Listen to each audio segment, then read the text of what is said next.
Mabusubango naman sa makusog nga ulan, suspensyon sang klase in all levels sa Bacolod City gindeklara. Tilag ka mga pamilya sa Barangay Singkang Airport kag mga kabaranggayan nga kabahin sa coastal community sa Bacolod nag-evacuate kagabi. Yaring balita ang atong gintutuka. Bangod sa pag-ulan, nagsaka ang tubig baha kagabi sa Barangay Singkang Airport, partikular sa bayan sang Puro Kabulacan 2, Mars, Neptune, Sampaguita 3, Sampaguita 1, Kalong-Kalong kag iban pa nga mga lugar sa palibot sang Magsungay kag Lupit River.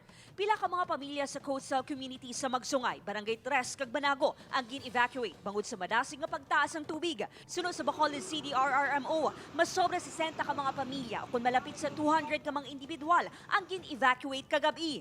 Apang sa pag-subside ng tubig kainas ang aga, nagbalik man sila sa Ilapuloy-an. Wala naman kayo nagpulit man sila pagkaaga kahit wala naman sa ang baha sa ilang lugar. There will be heavy rainfall tomorrow, starting early morning.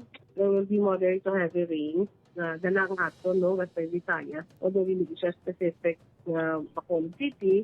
Suspendido ang klase sa tanan nga level sa syudad subong adlaw tubtubwas para sa ini nga estudyante nga nabahaan kagabi. Timing man kuno ang suspensyon, bangod basa pa ang iya nga uniform. Basa. Tapos, Wala na labhan. Ang ini nga magpamilya nga nagapuyo sa luyos ng Magsungay River, ginsag-a na lang kuno ang tubig baha nga nagsulod si Ilabalay kagabi. Nang saga kami sa dalong sakit gani ang hawa ko sang halaka pang nilhig pagwa ang tubig amo na o kaperting lunang. Suspendido ang klase sa 13 ka mga LGU sa probinsya subong adlaw. Lakip sa mga nagdeklara sang suspensyon ang syudad sang San Carlos, Bago, Silay, La Carlota, Talisay, kag mga banwa sang Pontevedra, Moises Padilla, Ibi Magalona, Tuboso, Murcia, Calatrava, Don Salvador Benedicto, kag La Castellana.